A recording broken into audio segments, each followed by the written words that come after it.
Ovarian cancer is traditionally known as the cancer that whispers because it is difficult to detect early when it is most treatable. What are some of the symptoms?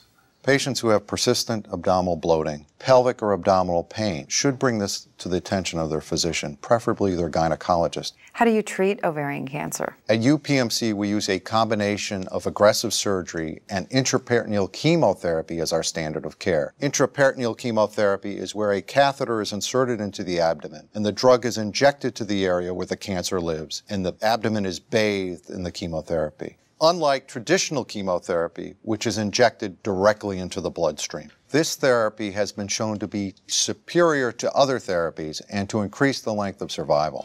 And who's at greatest risk for being diagnosed?